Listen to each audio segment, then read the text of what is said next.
Prologue. The letter, the world didn't end with a bang. It ended with a whisper.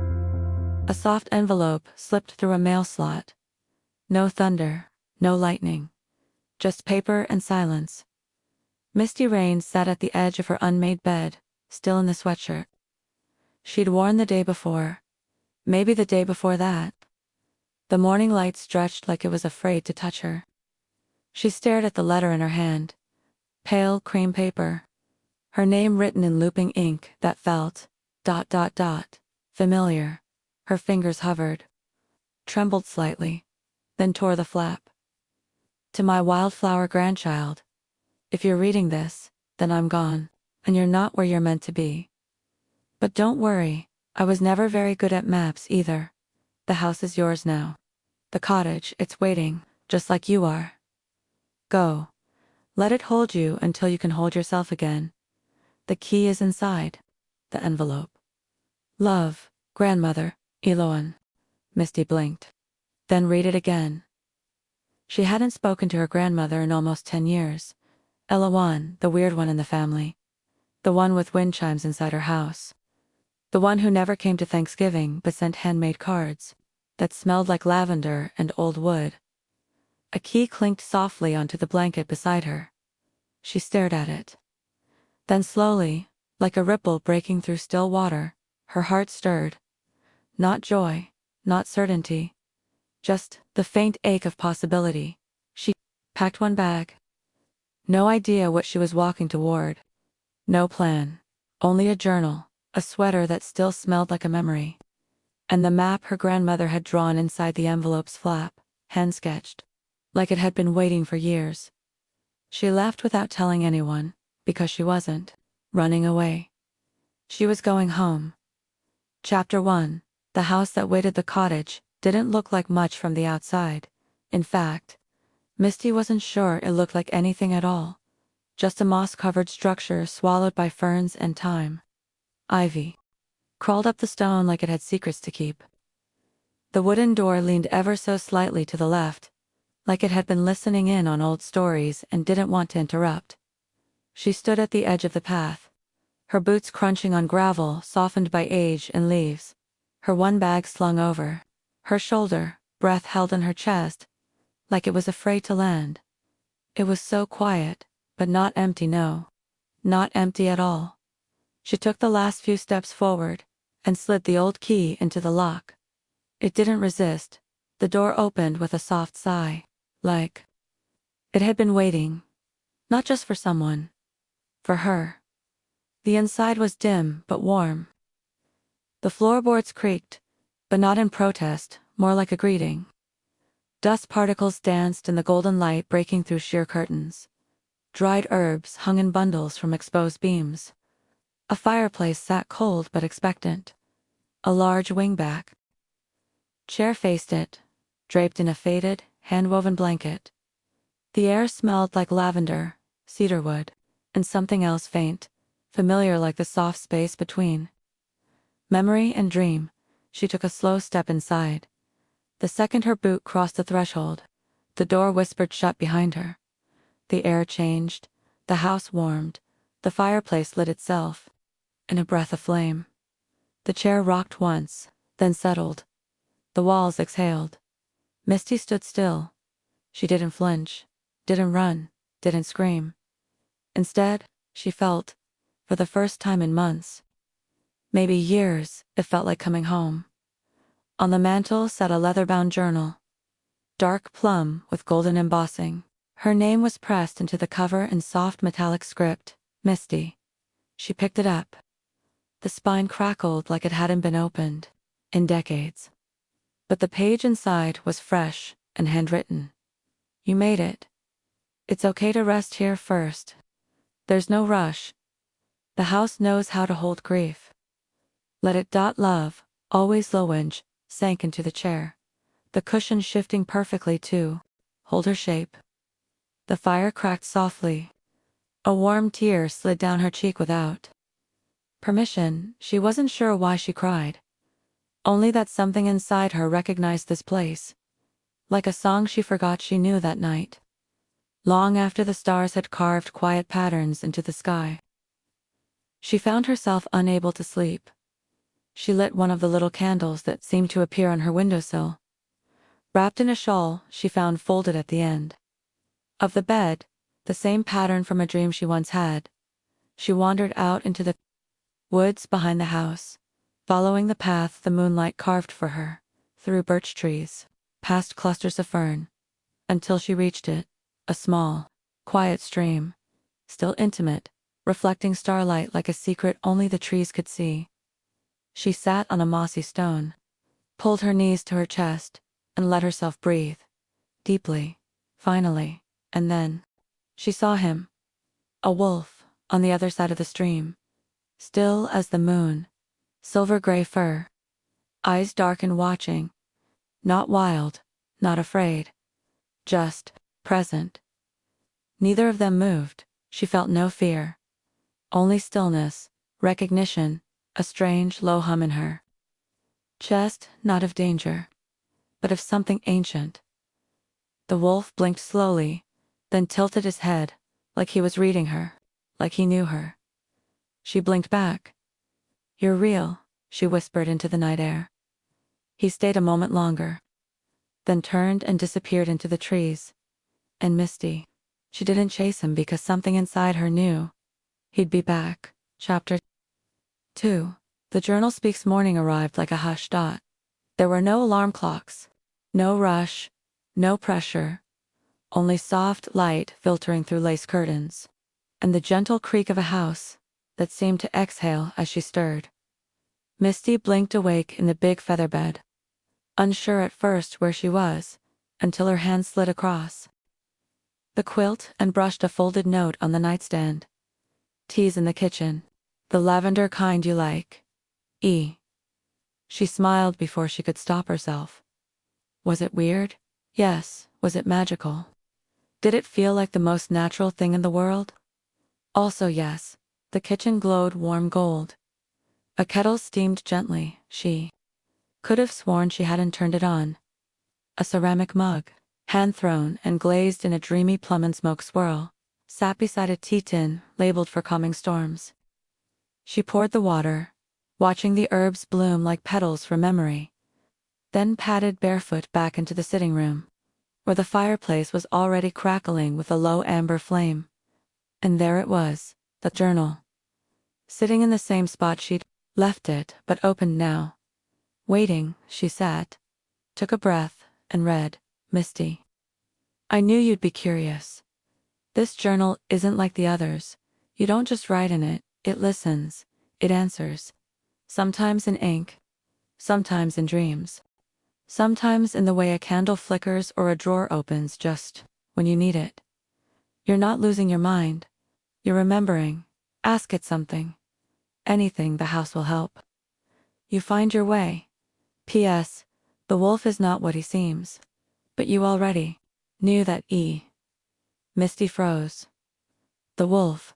She hadn't told anyone about him. Hadn't even said it aloud. But here it was, written, waiting. She swallowed, heart, thudding, pen in hand. She touched the page gently, like it might disappear. Then she wrote, "Why did I feel safe with him?" She stared at the ink, and then before her eyes, new words appeared beneath it, not rushed, not eerie, just soft. Steady lines, like someone writing from the other side of a veil, because some souls recognize each other across lifetimes. Some truths don't need explaining, just presence. Tears pricked her eyes, uninvited but welcome. She flipped to the next blank page. Nothing there until the page shifted. Like the ink beneath the surface was pushing forward, and faint lines rose to the top like fog lifting from a lake. A map. Not one of roads, but of energy. Little notations marked across the land around the cottage. A tree with a hollow hardy stone that hums in moonlight. A stream with the watcher. She traced her finger across it and whispered, "Watcher." The page warmed slightly under her hand, and in the woods beyond the window, she swore she heard the faintest sound of a twig snapping. Her breath caught. He was there again. She stood slowly, mug in hand, and moved to the front door. She opened it, gently, and the breeze met her like a whisper. Down the mossy steps, through the clearing, past the tree with a crooked branch. She moved instinctively, following something she couldn't explain. And when she reached the stream, he was there again. The wolf, sitting, still watching, but this time he was closer. On her side of the stream, he didn't move, didn't growl, didn't run. Only blinked like a question. And in that moment, Misty didn't feel scared. She felt recognized. She didn't speak. She only sat slowly. Across from him, the journal still in her lap, closed now, but pulsing like a quiet heartbeat. The wolf lowered his head just slightly. Not submission, acknowledgement, and Misty exhaled. "Okay," she whispered. Chapter 3. The door that wasn't there before the next morning. Misty woke with that same electric stillness humming beneath her skin. The kind that said something was about to shift. The house was quiet. Too quiet, not empty. Just waiting, like a book that knows you're on the next page, and it's about to open something you can't undo. She stretched, padded into the kitchen, poured tea. But today, there was no note waiting. No journal message. No flicker of magic from the fireplace. Just silence, which somehow made her even more aware of the hum. The one in her chest. She wandered through the house slowly, eyes scanning every shelf, every nook. Her hand drifted across dusty spines of books. She didn't recognize some bound in velvet, others etched with symbols she didn't understand but felt. Symbols that almost pulsed when her fingers passed by. And then, she noticed something odd. The back hallway, the one past the old clock, had one more door than it did yesterday. It wasn't there before. She was sure of it. It didn't even match the others. It was arched, made of pale wood streaked with silvery grain. There was no knob, no handle.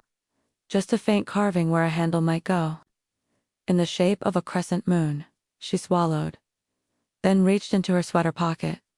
She didn't know why, but there, tucked into the lining, was a tiny silver moon pendant she hadn't put there. She held it up. The door breathed, not opened. Breathed. Like it had lungs and had just noticed her. The carving shimmered faintly. She pressed the pendant to the wood. The door opened. No sound. No creak. Just invitation. The room inside was tiny, barely the size of a closet, but filled with light that didn't seem to come from any source. In the center, a wooden chest, carved with the same symbol, covered in dust, and sitting atop it, a letter. Misty stepped forward, heart in her throat, and picked it up. The paper felt soft, aged but strong. She opened it. "My dearest Misty, if you found this, then the house knows you're ready. This room didn't exist until you began to remember yourself. There are things I couldn't tell your mother, and things your mother never told you, but you are the one who came back. Open the chest carefully. The truth inside may shift what you think you know. Love, always." Alone, Misty knelt, pressed her fingers to the chest. The lid lifted easier than expected. Inside, a velvet pouch holding 3 small river stones carved with runes. A weathered photo of Aloan standing beside a young man, with hauntingly familiar eyes. A sealed envelope, marked, "For when the wolf speaks." Sand beneath it all. A thin, leather-bound spellbook, but not spells like potions or hexes. These were rituals of remembering, of rooting. Rituals for women who had lost their way in a world that told them to be smaller. And Misty, reading it, felt something inside her stir that hadn't stirred in years. Not pain, not fear. Power. That night, after the stars had scattered themselves across the sky like breadcrumbs, she returned to the stream. This time, she didn't wait for him. She simply sat, opened the journal, and wrote. Who was he?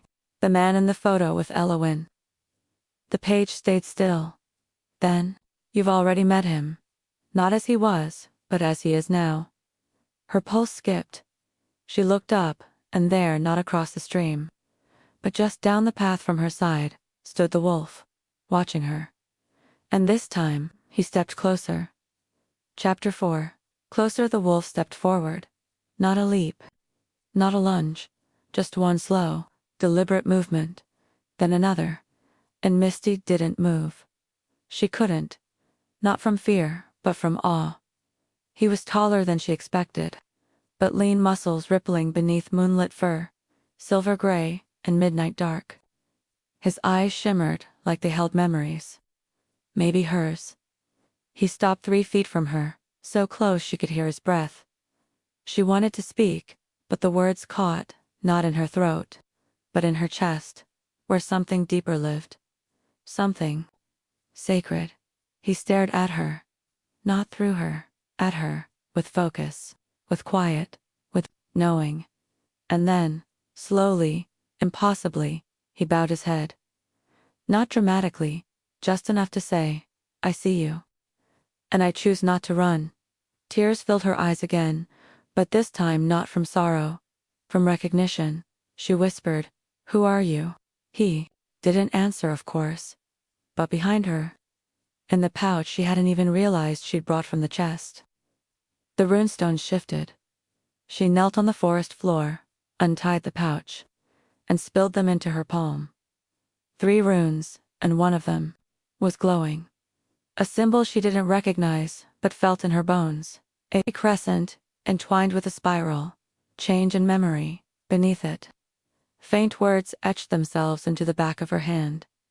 He remembers. She looked up, and the wolf was gone. The next morning, Misty barely touched her tea. The journal had no new messages. The spell book stayed quiet, but the photo from the chest, the one of Eloan and the young man, pulled her back in. His eyes, the tilt of his head, even his posture. Could it really be? She touched his image gently, like it might answer her, and maybe it did. Because the air in the cottage shimmered softly for a second, and from the hallway behind her came the sound of water. Not running, calling. She followed the sound past the bookshelves, down the curved stairs that weren't there the day before. They spiraled downward like the roots of a tree, into a space below the cottage she hadn't known existed. The walls glowed faintly. There were carvings, names, women's names, dozens, hundreds, some in languages she didn't recognize. And at the very bottom, a round stone room, with a pool in the center. The water was still, glass-like, waiting. She knelt beside it, and the moment she looked in, the ripples began. A vision, not a dream. A memory. She saw Eloan, younger, wild-haired and radiant, standing in this very room, laughing, talking with the man from the photo. Not just talking, loving. She saw them touch hands, kiss gently, and then a blur of pain. A goodbye. He changed, shifted into the wolf. Not with terror, but with grief. And a loud one. She let him go, not because she stopped loving him, but because it wasn't time. The pool stilled again. Misty pulled back, and there, sitting just at the top step, was the wolf, waiting, watching. But no longer just an animal. There was intelligence behind his eyes. Memory, longing. She whispered, "You loved her, didn't you?" He didn't move, but he didn't need to. She already knew. And in her chest, the journal pulsed from upstairs. The spellbook hummed softly in the cottage above, and the runes in her pouch warmed like a heartbeat. Misty wasn't just here to grieve. She wasn't just here to remember. She was here to finish something. Maybe even heal it. Chapter 5. The dream between that night. Misty lit 3 candles from the spellbook's page on gentle openings.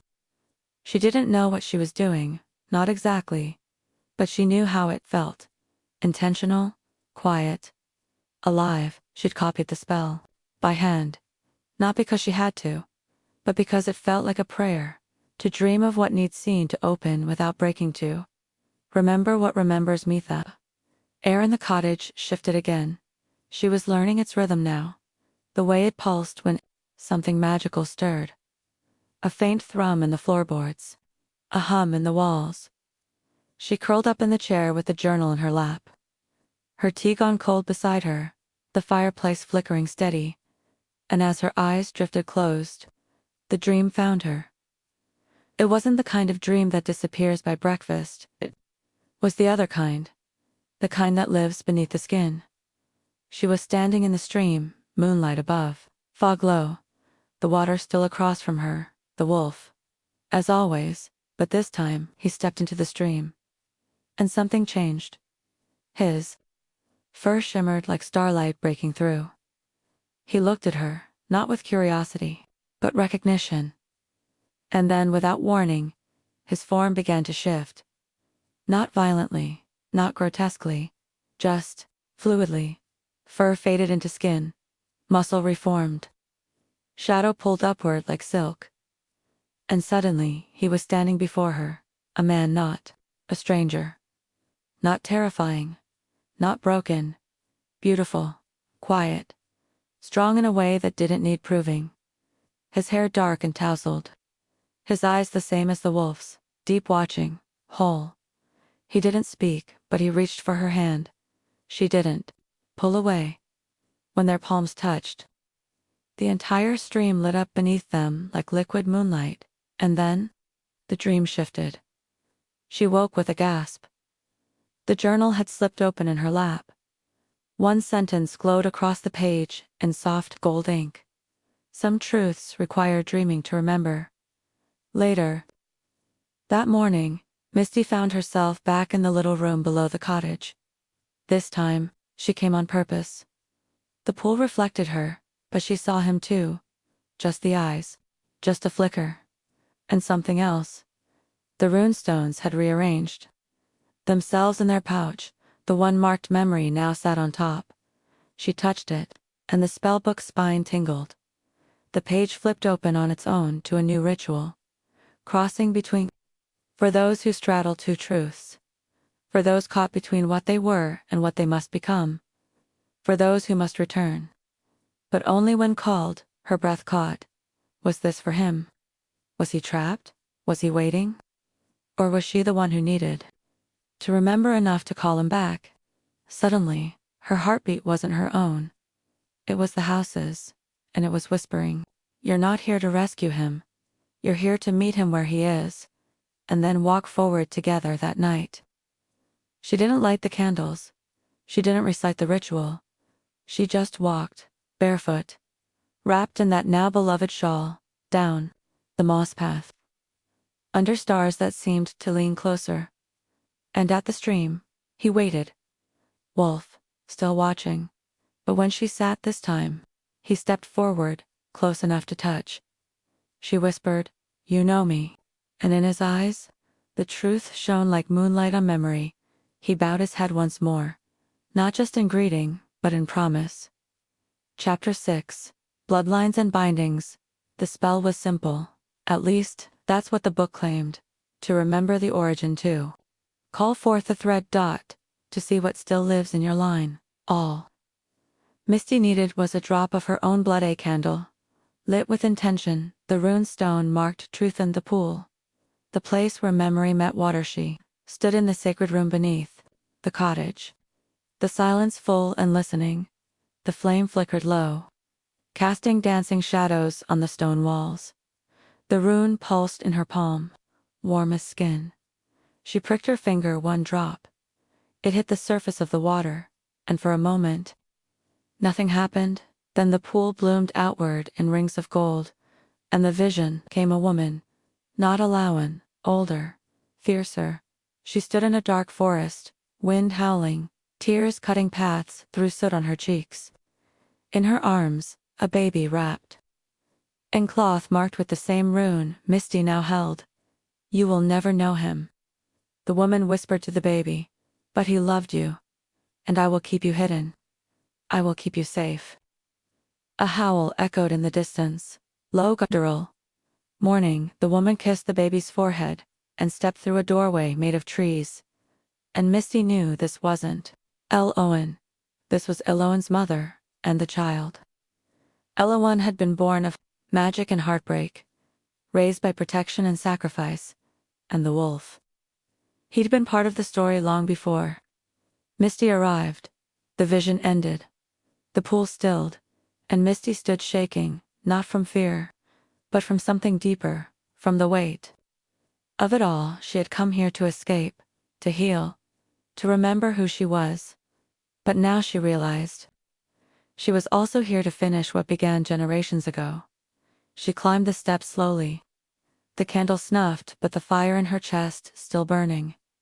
Back in the kitchen, the house was warm, but it didn't speak. Not in words, it waited.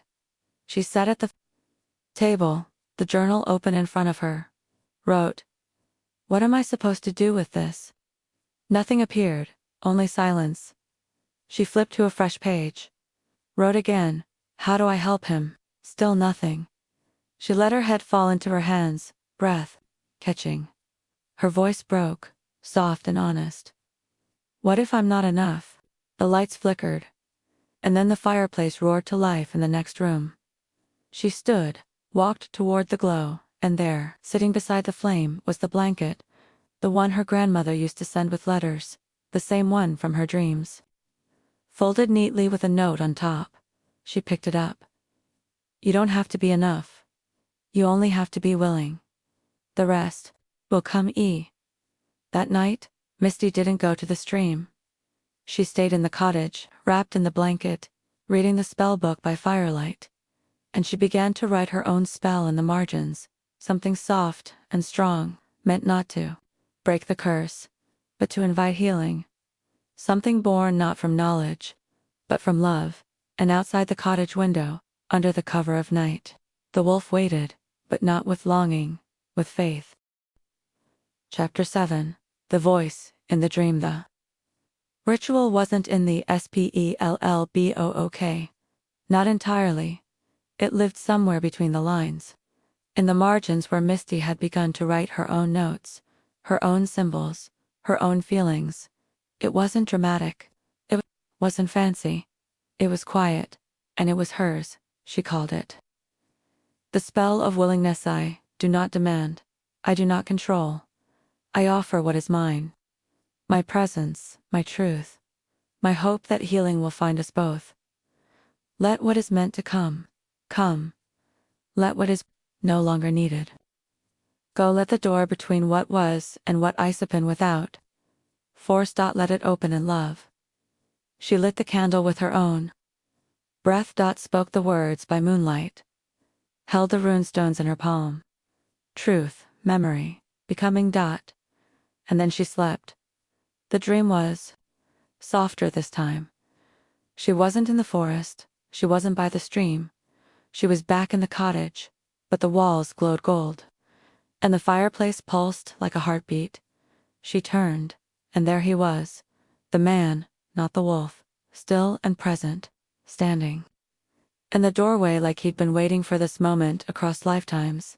Hair eyes the same, those deep, dark eyes that never wavered. He took one slow step forward, then another, stopped just before her.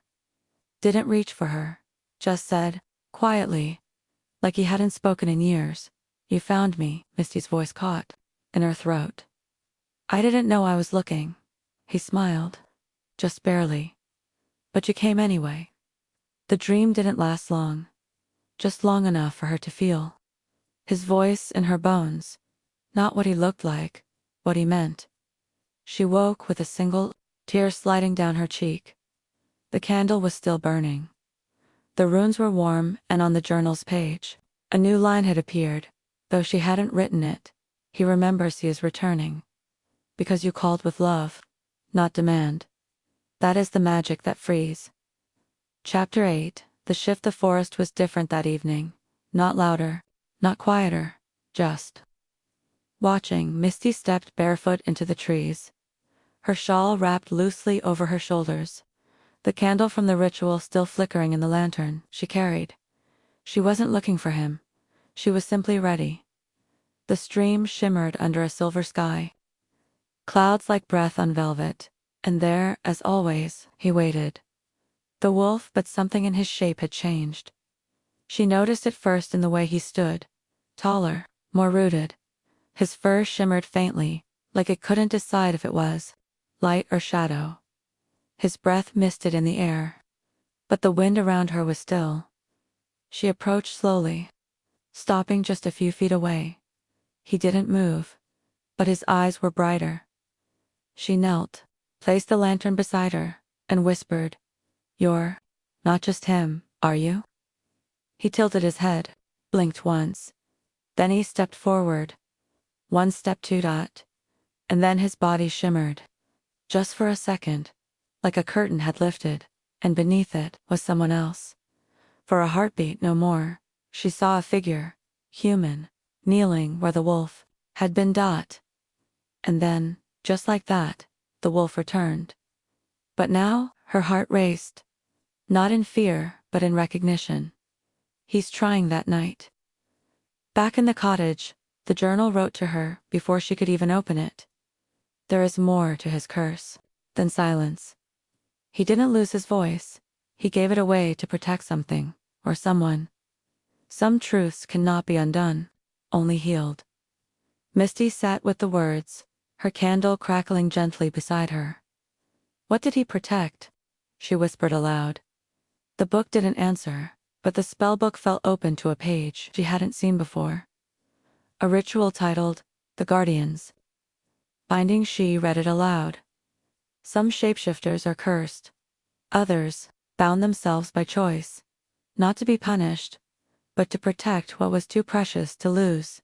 To unbind him, you must show him the memory that proves he is no longer needed to guard the past. Only then can he return. Misty's breath caught. It wasn't a punishment. It was a vow. And now maybe he didn't know how to let go. She stood slowly, pulled on her boots, wrapped the shawl around her shoulders like armor, and gathered the photo from the chest. The truth, rune, and the journal. Let's help him remember what's safe now. She reached the stream again, just before midnight. The wolf was waiting. She sat across from him, held up the journal. "You gave up your voice to protect something," she said softly. "I think it's time you knew. The danger is gone. She's gone alone. And she left me behind. To finish what she couldn't." The wolf lowered his head, not in submission, but in grief. She held up the photo of Eloan smiling beside him in his human form. He stepped forward, touched it with his nose, and the world paused. Then he shifted, not fully, but enough. One arm, one hand. Human, reaching out. And she took it. Warm, solid, shaking, alive. Chapter 9. A name in the dark. His hand in hers was warm, roughened by time, calloused with silence. But human, not illusion, not memory. Real. Misty held it gently. Not like something to claim, but something to honor. The rest of him shimmered in between wolf and man, caught in a spell of his own making. The kind born not of punishment, but of protection. He looked at her, really looked, and for the first time his lips moved. A whisper, barely there, but it reached her like thunder in still water. "Ronan." His voice was soft, earthy, low, like roots and rainfall. His name. She whispered it back like a prayer. "Ronan." The trees seemed to lean closer. The stream stilled.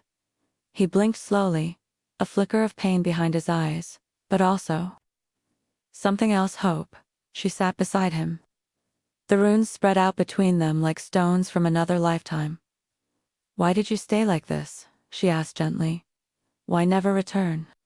He didn't answer, but the rune-marked memory pulsed faintly, and then she saw it, not with her eyes, but in the shimmer between them, his memory. He stood at the edge of a cottage, not hers, Iloan's.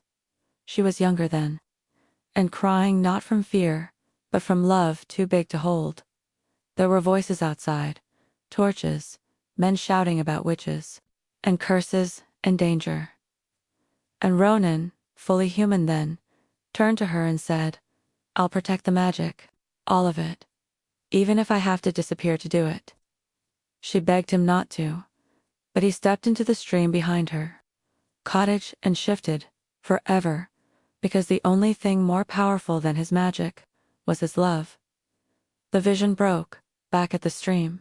Misty opened her eyes. He was still holding her hand, still half between worlds, and now she understood. You weren't cursed, she whispered. You chose this. A tear slid down his cheek, the part of him that remained human. He nodded once, and then, barely audible, said, I didn't want her to burn. The silence that followed wasn't empty. It was sacred, and Misty didn't speak again.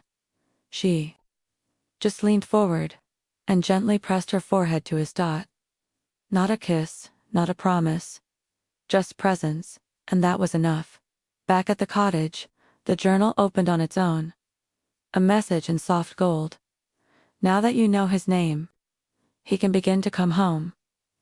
Chapter 10. The first night the fire crackled softly, casting flickers of golden copper across the cottage walls. Misty poured tea to mugs this time. She wasn't sure if he even drank tea after all these years, but something about it felt important. A gesture, a peace offering. Ronan sat across from her in Eloan's old chair, human now. Fully his hands rested in his lap. Fingers calloused, and still a little unsure. His hair fell across his brow in soft waves. The same eyes, always the eyes.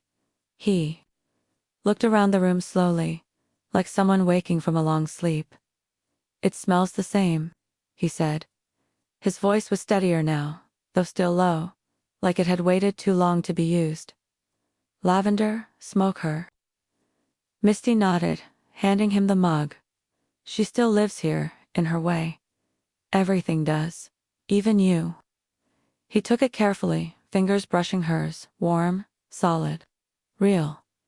I thought the house might forget me, he said. She smiled. It didn't.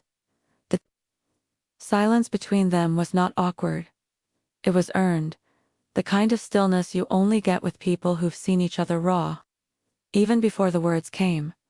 Finally, she asked, how long were you trapped? He looked into the fire. 73 years, her breath caught. He didn't flinch. It wasn't supposed to be forever.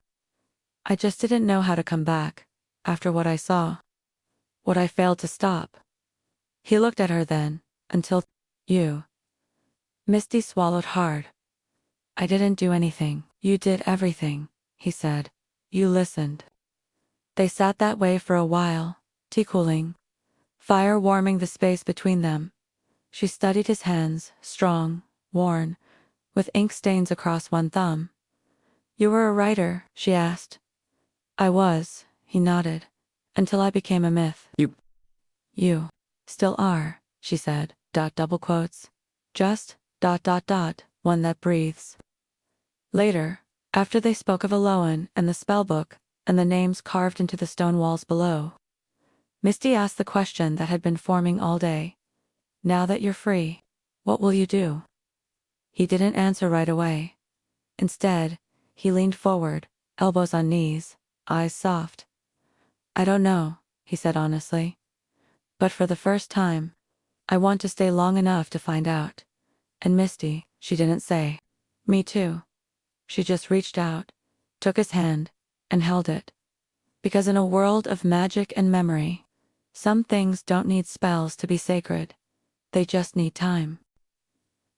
Chapter 11. Daylight. It was the first time Misty had seen him in daylight. The fire had long since faded to embers. The journal slept beside her, and when she opened her eyes, morning poured into the cottage like honey. And there he was, still human, still, real, sitting at the kitchen table with a steaming cup of tea. How he'd made it, she wasn't sure, but he looked at home, at ease. Not like a man returned from a curse, like a man waking up as himself. She patted him barefoot, hair still tousled from sleep, and raised an eyebrow. So, you like lavender tea? He glanced at her over the rim of the mug, smiling. It's growing on me. She grinned. You clean up well for a shapeshifter. You've got good taste in resurrections, he replied, his voice softer than the morning light. They shared a laugh, a real one, and the house warmed, the walls seemed brighter, the floors softer beneath her feet. The mirror in the hallway reflected them both, not just physically, but energetically. They looked like two people becoming, and for the first time since arriving, Misty didn't feel like she was searching anymore. Not for the past, not for healing, not even for answers. She just felt present, here, in this moment, in this strange, magical, soul-rich place, where nothing made sense, and everything did. They ate breakfast in the sunroom, toast with blackberry jam from a jar that neither of them remembered buying, and soft fruit that seemed to have appeared overnight in the kitchen basket. The cottage, it seemed, was celebrating too. Afterward, Ronan wandered the cottage with wonder in his eyes. He ran his fingers across old book spines, brushed the dried herbs with a kind of reverence, stood in the doorway of the study like it was sacred ground. She kept everything, he whispered, almost to himself. She did, Misty said. Even the parts she never said out loud. They ended up outside, near the stream, just as the sun filtered through the trees like gold through lace. And then it happened. A wind picked up, but only around them, the kind that wasn't quite weather, more like energy. Leaves swirled upward, the stream stilled, and in the clearing, something appeared. A tree Misty hadn't noticed before. Tall, gnarled, ancient, dot at its base, half buried in moss, was a box. Wooden, worn, sealed with a rune she hadn't seen before. Ronan stepped forward, crouched beside it, and brushed his fingers across the lid. He looked up. This is mine. Chapter 12. What he left behind. The box was heavier than it looked. The rune on its lid shimmered faintly, a design Misty didn't recognize. But her skin reacted to it like it was a memory, not a symbol. Ronan ran his thumb across the carved edges. A hush settled around them. Not silence, reverence. I made this before I changed, he said softly. Before the vow. Before I disappeared. You left it for yourself, she asked. He nodded once. Elawan said if I ever came back, I'd need reminding. Misty stepped closer. Her fingers brushed his, grounding him. Then let's remember. The box creaked as it opened, not from age, but from energy. Inside a letter yellowed at the edges. Addressed only with one word, me. A small silver key with the same rune etched into the bow. And beneath them, wrapped in soft cloth, a ring. Not just any ring. It shimmered faintly, with the same glow as the spellbook's cover. Alive, a bond. A tether. Ronan reached for the letter first, hands steady. He unfolded it and began to read aloud. If you're reading this, it means you found your way back. Or someone helped you remember good. That means the world didn't break completely. You chose to disappear, to protect her, to protect the line, to protect the magic. But let this be your anchor now.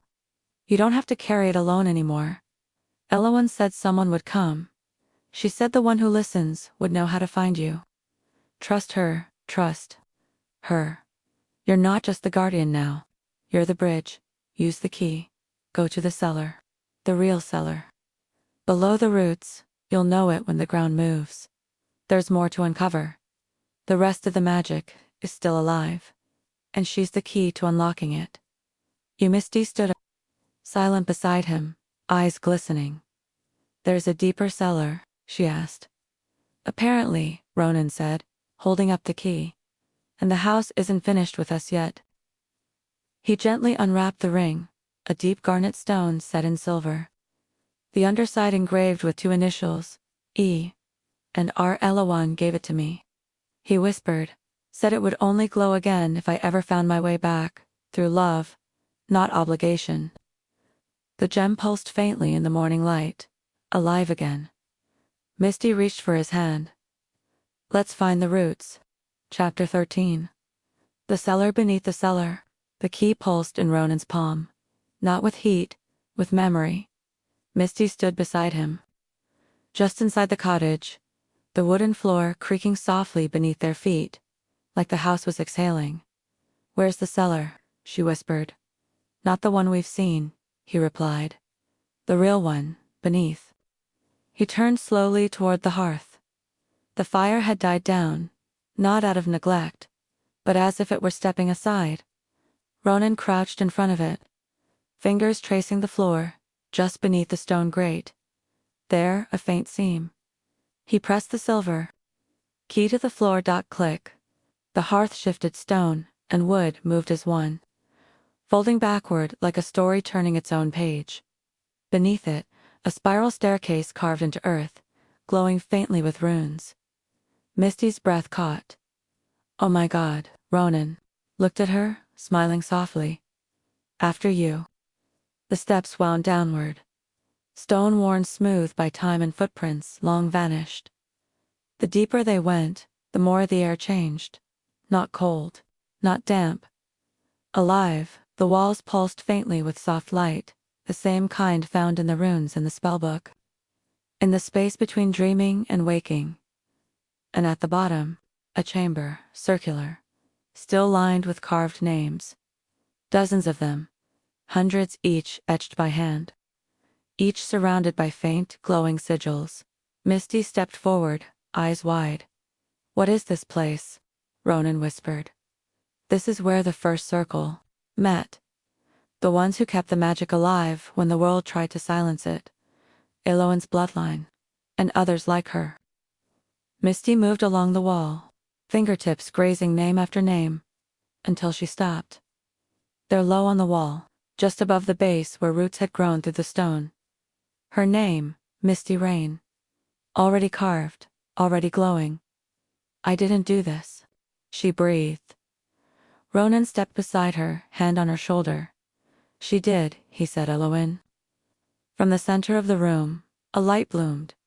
A stone pedestal, a folded cloth, and a journal wrapped in vines that seemed to move slightly, like they were still alive. Misty stepped toward it. The vines fell away as she reached out. Inside the cover, one line glowed in gold ink. "My darling wildflower. I knew you'd come, and I knew you'd bring him back with you." Chapter 14. Eloin's letter. Misty held the journal with both hands. The pages soft with age, yet pulsing like they'd just been written. She sat on the stone bench at the edge of the chamber. Ronan beside her, silent. Root light shimmered along the walls. The air stilled, and then she read, "My darling, Misty Rayne. If you're reading this, then the door opened for you, and only you. That means the house remembers, the magic remembers. And most importantly, you remembered yourself. You've walked through grief, through silence, through a world that asked you to shrink. And still, you arrived. Whole, even if you feel in pieces. You were never meant to carry the old wounds. You were meant to transform them. Our line, the circle, has always been made of women who feel too much, see too deeply, and refuse to stay small. Some of us were burned, some silenced, some disappeared in plain sight, but not you. You came back, you were the return. The curse that held. Ronan was not meant to be broken by force, but by love, presence, and truth. You did not rescue him, Misty. You witnessed him. And that's what saved you both. Now comes the hard part, and the Holy One. This room, these names, they belong to women who came before you. And some who haven't yet found their way here. You are not the end of the line. You are the door. Awaken them, if you choose. Call them back into their own names, into their own power. The magic will know how to guide you. Start with the journal, then the spellbook, then the forest, and always, always trust the pull of what feels like remembering. The world is aching for softness, Misty, for truth, for women who remember the old ways. And if you're afraid, good. It means you're doing something brave. With all my love, even from beyond the veil. LON. When Misty looked up, her eyes were full of tears, but not the kind that fall from pain. The kind that fall when you finally feel seen. She looked at Ronan. He was watching her, steady, reverent. What do I do now? She whispered. He took her hand. You begin. Chapter 15. The first light. They stayed in the chamber long after the letter. No one spoke. Even the walls, pulsing with magic and memory, felt like they were holding their breath. Misty traced her fingers across the carved names. So many. Some glowing faintly, others dim, like embers waiting for breath. She stopped at one. Ava Renly. The name pulled at her. Not recognition. Resonance. Like music, in a key her soul understood. I don't know her, she said softly. Ronan stepped beside her. You don't have to. She'll know you. That night, back in the cottage, Misty stood in front of the hearth. She laid out the spellbook, the runestones, the journal, and Eloin's final letter. She flipped to a blank page in the journal and wrote one sentence. I'm ready to begin. The page glowed, the air shifted, and the fire sparked itself to life.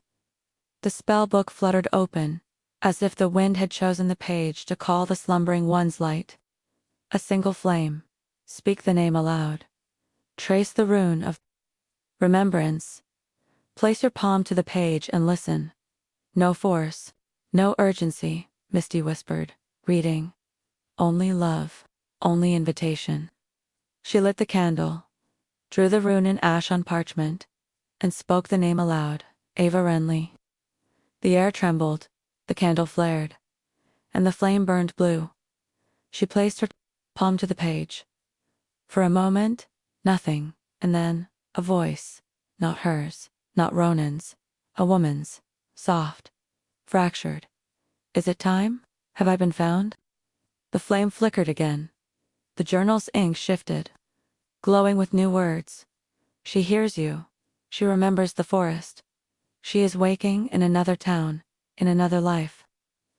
A woman in her 60s stood in front of a mirror. She didn't know why she lit the candle that night. Didn't know why the name Misty echoed in her dreams. But her hands were trembling, and her heart beating with something ancient. I remember trees, she whispered, and women, and fire, and song. And though she didn't know why she wept, back at the cottage, Misty closed the journal.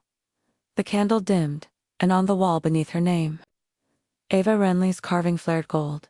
Awake. Ronan touched Misty's back. You did it, she nodded, voice low. One name at a time. Chapter 16. Ava begins to remember the dream came just before dawn, soft, smoky, full of trees. Ava stood barefoot in a clearing. She didn't recognize, but somehow knew. The wind curled around her like a shawl. Her hands glowed with warmth she hadn't felt in decades. In the dream, someone whispered, "Come home." When she woke, her pillow was damp with tears. She sat up slowly, staring at her hands. And for the first time in 40 years, she didn't feel lost. In the cottage, Misty felt it before she opened her eyes. The weight of something. Arriving, she sat up. The journal already open beside her. One new line glowed in gold. The first has turned toward you. Her path is opening. She ran her fingers along the page and whispered, Ava. Ronan was already up, barefoot in the kitchen. His sleeves rolled to his elbows, cutting fresh herbs like he'd never been a wolf for 7 decades. He looked up, smiled. She's on her way, isn't she? Yes, Misty said. She doesn't know it yet, but she's coming. He poured 2 mugs of tea. One name always leads to another. They returned to the sacred chamber that evening. The wall where Ava's name was carved now shimmered faintly, like something stirring beneath a stone. Misty traced the letters. The spellbook in her satchel fluttered again when she opened it. Another page had bloomed.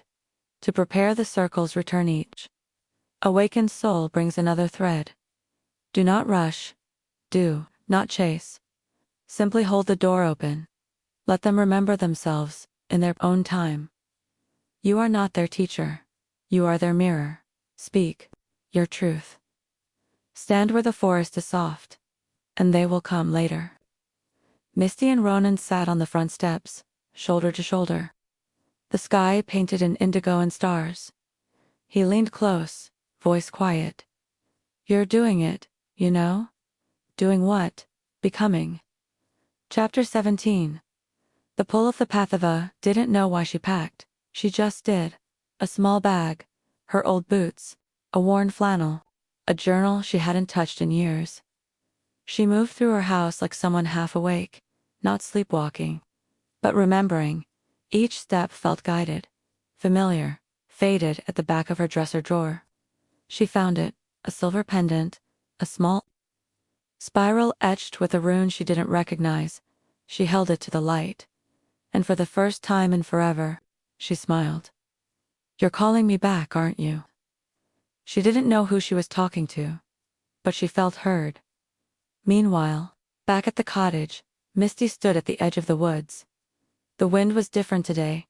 Not just a breeze, a whisper not. Just a rustle, a welcome. She closed her eyes, and felt it. A shimmer in the air, a hum in her chest. Like something old was beginning to stir beneath the soil. Not danger, not threat, but power inside the cottage. The journal flipped on its own. Ronan watched from the doorway as Misty stepped in and read the glowing words. The first is walking. The land feels her footsteps, and so does the wild. Misty looked at him, eyes wide. The wild. Ronan stepped forward, more serious now. It's not just women who were bound. It was the land, the forest, the magic itself. You mean it's waking up? No, he said gently. It's coming back to life. Far from the cottage. Ava pulled her car off the highway and onto a gravel road. She didn't recognize. Except she did. Somewhere between exit signs and silence, she whispered, I know this place. And the pendant around her neck warmed, just enough to tell her. She was getting close. Chapter 18. The edge of the forest. Eva parked the car at the end of the gravel road, not because there was a sign, not because she saw the cottage, because she knew something about the trees, the hush of the air, the faint scent of earth and memory. It told her this was as far as wheels would take her. So she stepped out, and the moment her boots touched the dirt path, the wind shifted, not just around her, through her, like a breath being held, finally let go. She closed her eyes, clutched the pendant at her chest, and whispered, I'm home, aren't I? The trees didn't answer, but the path opened. Literally, roots untwined themselves from the trail ahead, clearing the way like old friends who'd been waiting. Back at the cottage, Misty gasped and turned toward the door. Did you feel that, Ronan? Nodded, already halfway to his feet. The land just let her in. The journal flipped open. 2 words glowed on the page. She's here. Misty ran to the front steps, heart pounding. She didn't know what Ava looked like. She didn't need to. She knew the same way the house knew her, the same way the magic whispered. In the water and the stones. She stood on the porch, hands trembling. As the path curved toward her hand, there she was. Ava, tall, graceful in an earth-worn kind of way, gray-streaked hair. Eyes like stormlight and memory. They stopped just a few feet apart. Neither spoke at first. Then Misty whispered, Welcome home. And Ava, with tears already welling, replied, I didn't know how much I missed it, until I felt the forest breathe again. Asterisk, chapter 19. The door remembers. Misty held the door open. And the moment Ava stepped inside, the house breathed. The lights flickered, not in warning, but in welcome. The air warmed.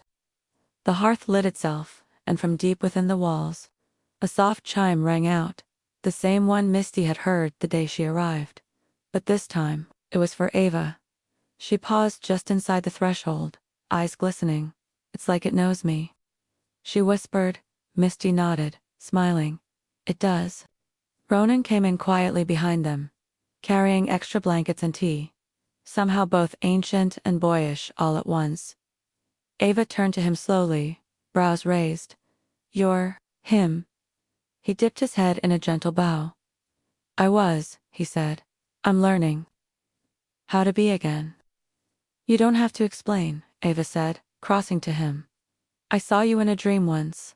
Years ago, you were by the stream. And I felt safe. Ronan's smile cracked a little. That's all I ever wanted to be. The journal on the table flipped open again. This time, the handwriting was not Misty's. It was older Iloan's, a message, appearing slowly as if etched by breath. Ava Renly. Welcome back to the circle. Your name glows once more. Your story isn't over. Your magic is needed. Ava placed her hand on the journal's page, and Misty watched as her name, carved in the cellar wall below, pulsed like a heartbeat. That night, the three of them sat by the fire. Tea. Silence. Pages. Warmth. No pressure. No questions, just presence. And Misty felt it rising in her chest. Not fear, not confusion, but readiness. There are more of them, she said softly. Ava nodded, eyes closed. I felt them in my dream. Some are lost, some are hiding, some are waiting. Ronan spoke quietly. Then we find them. The way we found each other, gently, without force. Misty reached for the journal, one name at a time. Chapter 20. When the names began to glow, they returned to the cellar that night. Misty carried the journal. Ronan carried the lantern. Ava walked in silence, her hand resting over the pendant at her heart. The spiral staircase welcomed them like an old song. The stones lit up one by one as they descended, the pulse of memory bright and steady beneath their feet. When they reached the chamber, the runes on the walls shimmered in waves, as if they recognized Ava's return. Misty crossed to the far side, where her name still glowed. Soft gold. Ronan stood at her side. Ava, now barefoot, knelt before the wall, and then, it happened. Without a word, a new name lit up. None of them had spoken it. None had even looked at it yet. But it glowed. Seraphine Lees. A name none of them had heard. Misty stepped toward it. The glow was stronger than Ava's had been, not in power, but in urgency. As if the soul behind it had already started waking. She's not waiting, Misty whispered. She's coming. A soft wind stirred in the chamber. Though no doors were open, the journal flipped open in her hands. A message formed across the page. Some do not need calling. Some just need a door to open. Seraphine hears the roots. Whisper, she remembers fire. She is on her way. Back at the cottage, as they gathered tea and rest, Misty paused in the doorway. She looked out into the woods, dark, ancient, alive. She whispered, "Come home, Seraphine." And the wind carried her voice, like a thread of gold, through the trees. Chapter 21. Seraphine hears the fire somewhere far from the forest. In a sunlit kitchen cluttered with crystals, spilled herbs, and mismatched mugs, Seraphine Lees burned breakfast again. Okay, she muttered, waving smoke away with a wooden spoon. Her bare feet patted across the old tile. Her playlist played something moody and defiant in French. There were feathers tucked in the mirror, notes scribbled in books, candles in the sink. She lived alone, and she liked it that way. But today, the air felt wrong, not dangerous, not heavy, just calling. She stood at her window, sipping burnt coffee. And suddenly, the flame from the candle on her altar flared blue dot. Her mug trembled, and somewhere inside her chest, an ache she didn't have a name for began to th. Rum. Like a door. unlocking. Like footsteps on moss. Like her own name, spoken by someone she hadn't met yet. What the hell? She touched her pendant, an old bronze spiral she'd found at a thrift store years ago. It was warm, her breath caught. Oh, it's happening. She didn't know what it was, but she'd been waiting for it her whole life. Back at the cottage, Misty stood barefoot on the porch, staring into the trees.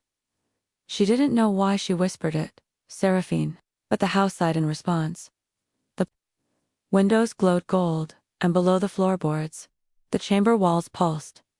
Another heartbeat arriving. Ronan stepped beside her, setting down his tea. The third is on her way. Ava opened the front door, her eyes soft with knowing.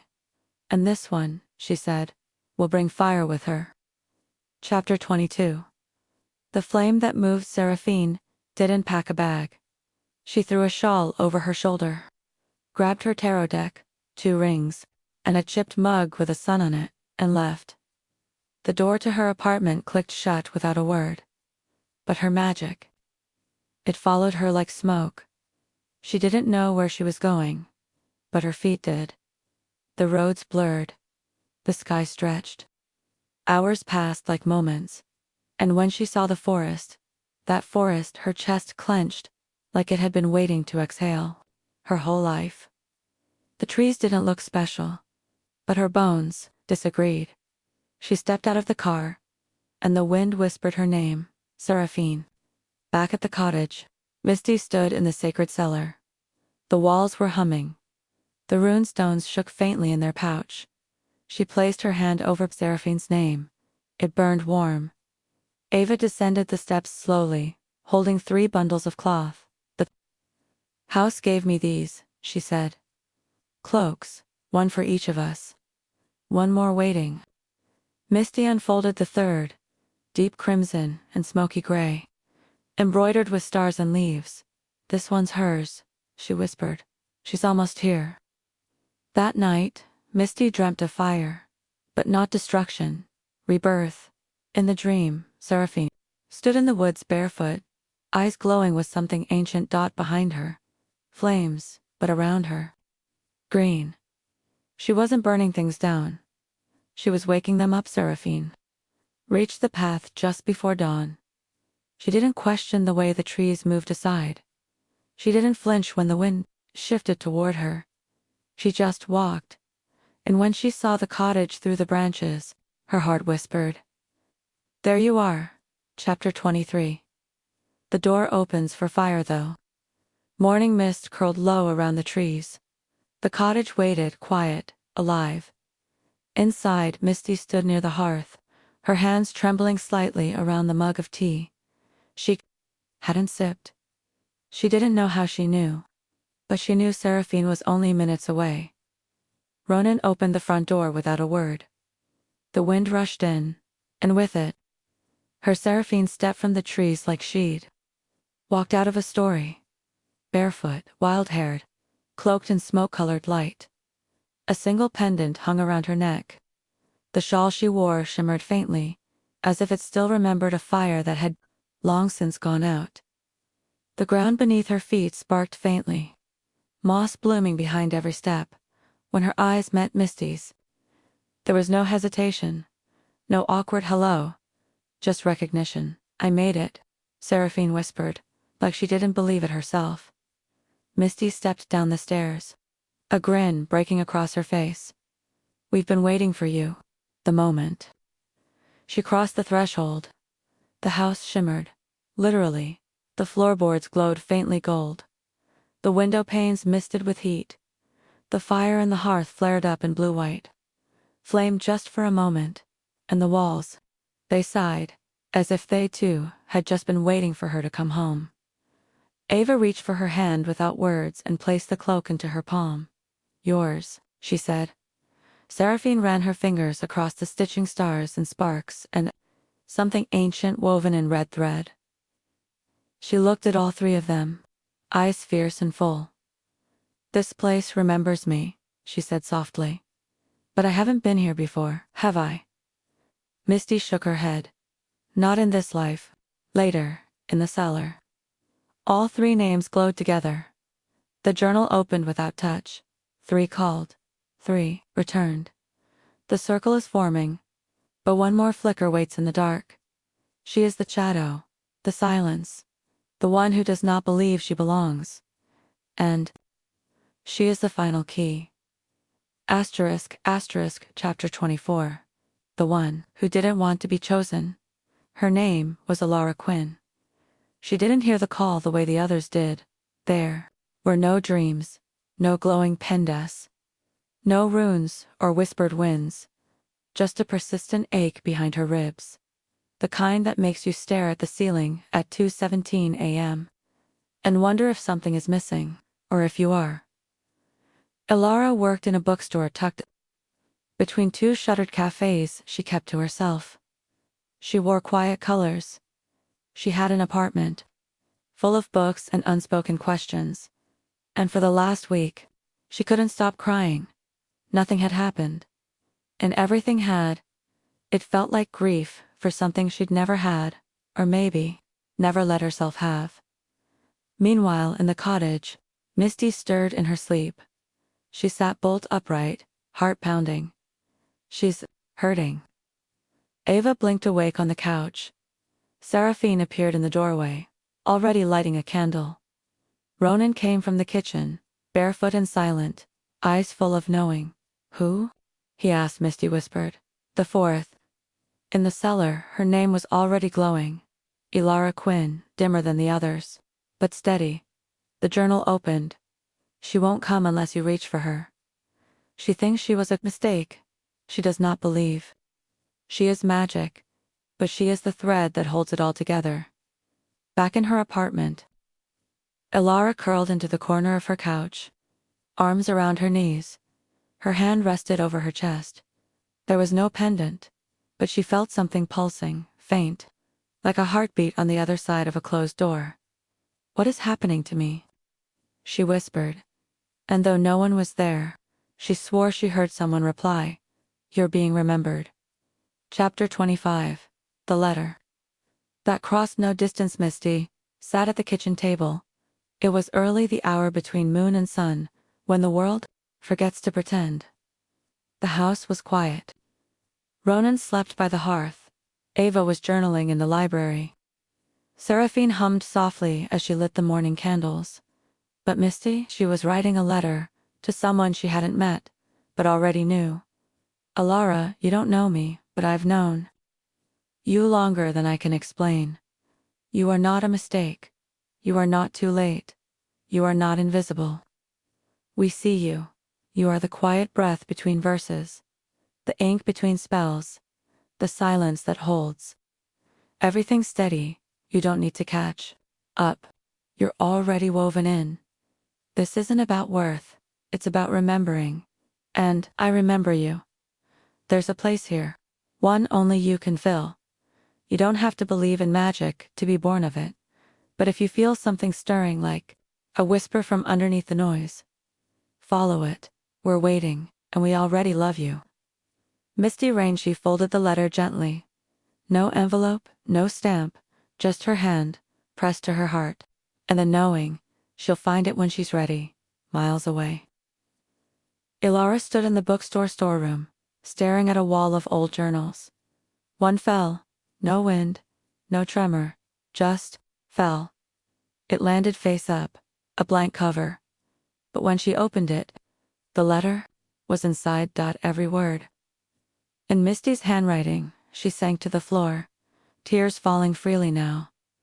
And for the first time in her life, she felt found. Back at the cottage, Misty stood at the cellar wall.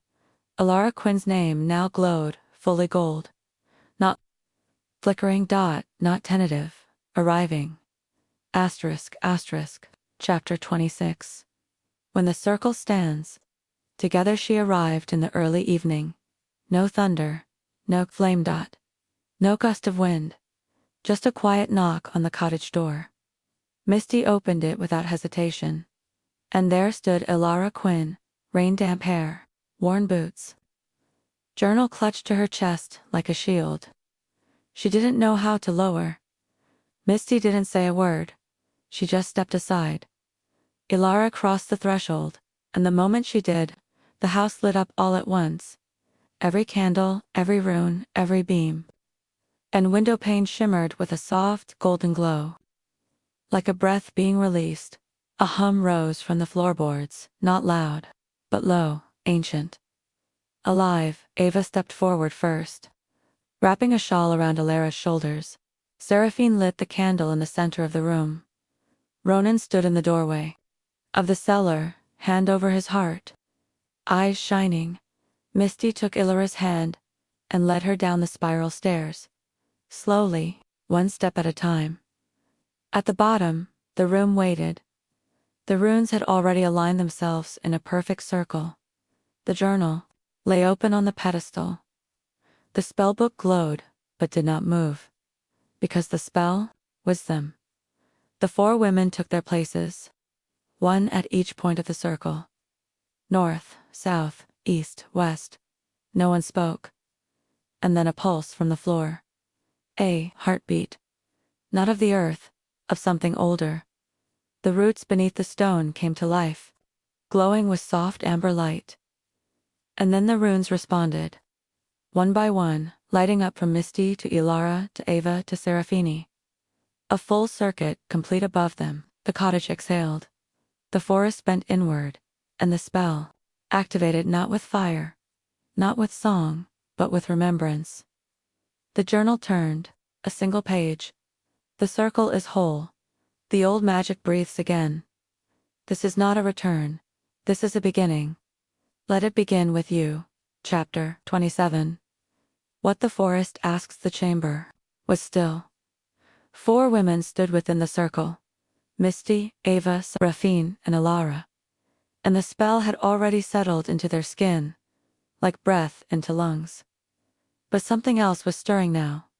Below to a sound beneath the stone, soft, rhythmic, like water, but deeper, older. Misty felt it first, a warm pull behind her ribs. Like a thread being gently tugged, she knelt in the center of the circle.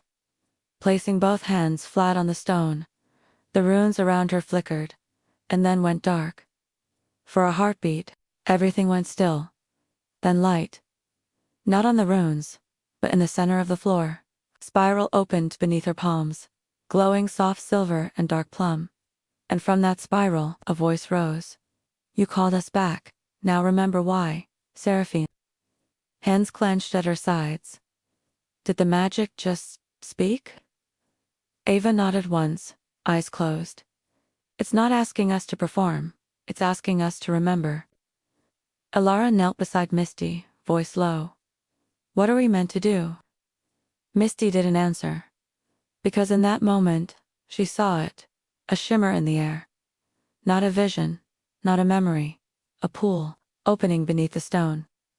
Not made of water, but memory itself. The spiral expanded until the center of the chamber held a shallow basin, glass smooth, lightless. Then, an image surfaced, not of them, of women long before, one had. Ilara's eyes, another stood like Seraphine, when she's trying not to cry. Another wasn't visible at all, only her voice echoed through the chamber. They were crying, fighting, not because they were weak, but because something had silenced them. The women in the vision had once formed a circle too, and then they were separated, not by violence, by doubt. A single phrase rose from the pool. The silence was not your fault, but the voice must be reclaimed. The pool faded, the spiral dimmed. Misty looked up, voice steady. It's not just about remembering who we are. It's about remembering who they were. And Ava, eyes glistening, whispered, this isn't the end of the spell. It's the beginning of the story. Chapter 28. The book of before that night, Misty couldn't sleep. The cottage felt different, not unsettled, but stretched, like something inside its bones had shifted. And the walls were now listening for something long forgotten. She sat curled in the window seat, journal in her lap. The fire long faded to ash, and then she heard it, a soft thump in the library.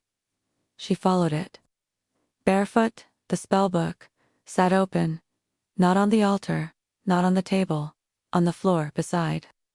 A hidden crack in the bookshelf, the runes on the page glowed faintly, as if whispering through time. What was broken can be remembered. What was silenced can be heard again. But only if you choose to look. Misty reached forward, and the bookshelf moved. Only an inch, but just enough to reveal a second book tucked into the shadows. Worn, wrapped in deep violet cloth, sealed with a rune she'd never seen before. Shaped like an eye within a spiral, she carried it to the fire and opened it. No words on the first page, just four symbols, each drawn in gold, ink. A vine around a star. A flame inside a circle.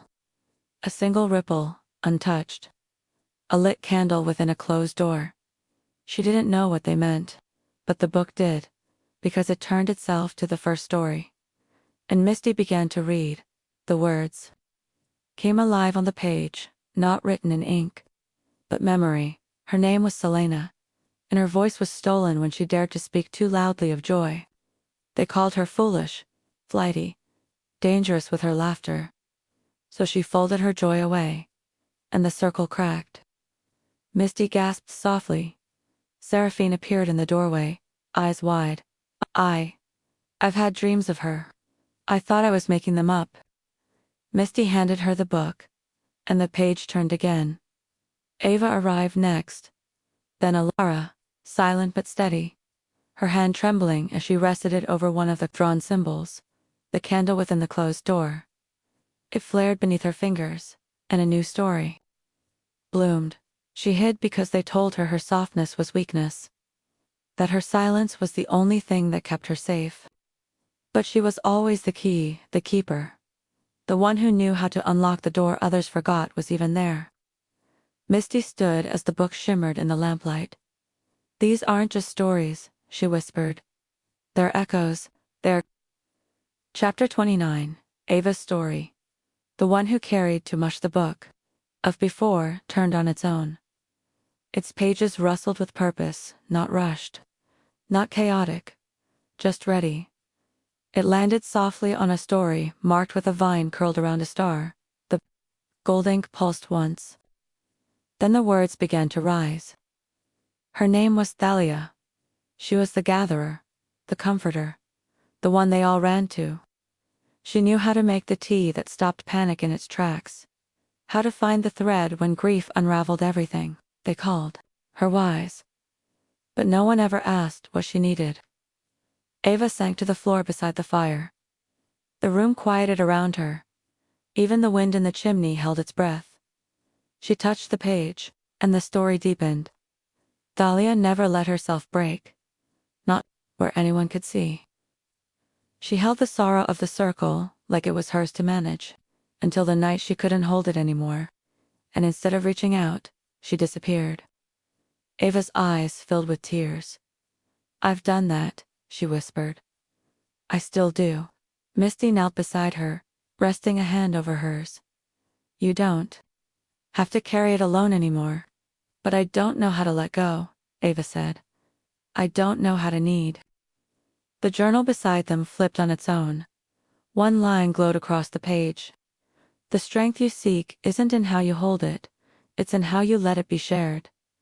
The runes on the wall pulsed softly, not demanding, not pushing, just opening the others. Said nothing, they didn't need to. Because this was Ava's remembering, and in her silence, a new part of her returned. Chapter 30. Seraphine's Story. The one who has blamed the book of before turned again. The page it landed on was edged, in ash-colored ink, soft and smoky, like embers pressed into paper. A symbol burned into the corner, a flame inside a circle. Seraphine's fingers hovered over it, hesitant. It always starts like this in my dreams, but I never make it to the end. Misty simply nodded. Let's finish it together. The words began to rise. Her name was Kalira. She was born in fire, not made of it, but bound to it. Not a destroyer, a warning. She could sense danger hours before it arrived. She could hear lies crackle before they were spoken. But no one believed her. They said she was dramatic, dark, difficult. And when the flames finally came, they blamed her. Seraphine's jaw clenched. Her breath hitched, but she didn't cry. "I've been her," she whispered. "I am her."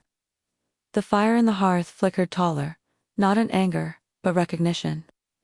They made her believe the fire was hers, that her warnings were poison, that her instincts were too much. So she went silent, and the fire spread. Seraphine closed her eyes, voice barely audible. "They said I always ruin things, that I push too hard, say too much." "You don't ruin," Misty said gently. "You reveal." The book flashed. One last line appeared. "The fire is not your flaw. It's your signal. Let it burn through illusion, not through you."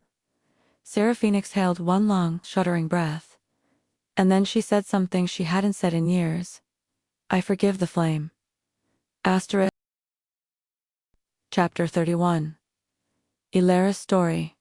The one who weighted the book stilled. No rustle, no flame. Just silence. And then, a single page turned, no ink at first. Just a faint flicker like candlelight beneath paper. And one symbol, a lit candle inside a closed door. Ilara's breath caught. "That's mine." She touched the page, and finally, the story appeared. Her name was on one. She didn't speak often, not because she had nothing to say, but because no one ever listened when she did. She was the WATCH, the quiet witness, the keeper of the flame that lit the door for others to return. But no one ever returned. Ilara pressed a hand over her heart. Misty sat beside her on the floor. Shoulder to shoulder, Ava and Seraphine said nothing. They simply watched her be seen. When the circle broke, Anwan was the only one who stayed. Not out of fear, out of hope. Every day, she lit the candle again. Every night, she whispered their names. And though they never came, she never stopped holding space. Ilara's voice trembled. "I've always felt like that. Like I was just waiting for someone to come back for me." Misty turned toward her gently. "We did." The book glowed warm, not gold, not firelight. But something softer. A final line formed. "You were never forgotten, only hidden. And now that the door is open, your light is what will guide them home." Ilara didn't cry. She simply sat still and let herself be part of the circle. For the first time in her life. Chapter 32. The one who remembered the book of before went still.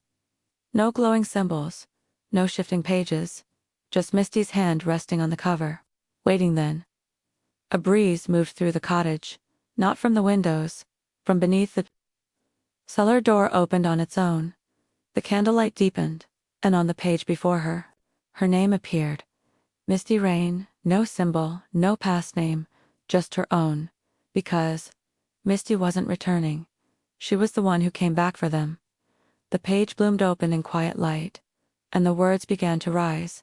She came with no memory, but with all the knowing. She stood where the others had fallen, and felt everything they left behind. She walked into the cottage not because she understood, but because she trusted the pull. She is the first of the new remembering, the root that grew again. Misty stared at the page, breath caught in her chest. Rona knelt beside her now, silent. Ava's hand brushed her back. Seraphine crouched by the hearth, her eyes burning. Ilara held the flame steady, and still the words kept coming. She is not the leader, she is not the savior. She is the threshold, because she let herself come home first. The door stayed open long enough for the others to arrive. She remembered joy, even when it hurt. She told the truth out loud. She made room for softness, even when the world demanded sharpness.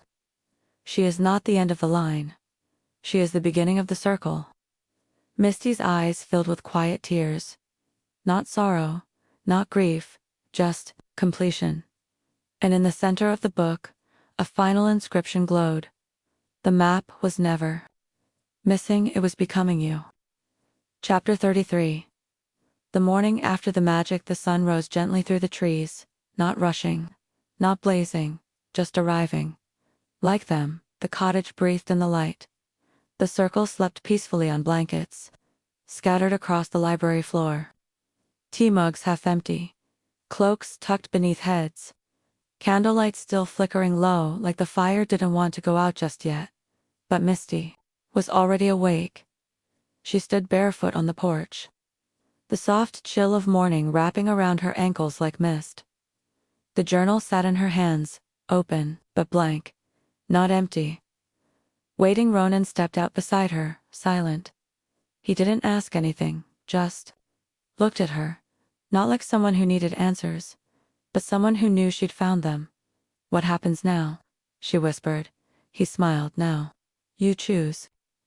She walked down the path, barefoot, to the place where it had all begun. The stream where the wolf once waited, where silence met presence, where something in her had first said, home. She knelt at the water's edge, dipped her hand in, and whispered, "Thank you for calling me back." The water shimmered. The forest rust led. The trees exhaled. Back at the cottage, the circle began to wake, one by one. Not to alarms, to remembering, to peace, to the feeling of being fully themselves, and fully together. Misty returned. Just as the others sat around the hearth. They made no plans, no to-do lists, no next spells, just tea, and presence, and a knowing that something ancient had completed its loop, and now they were the map.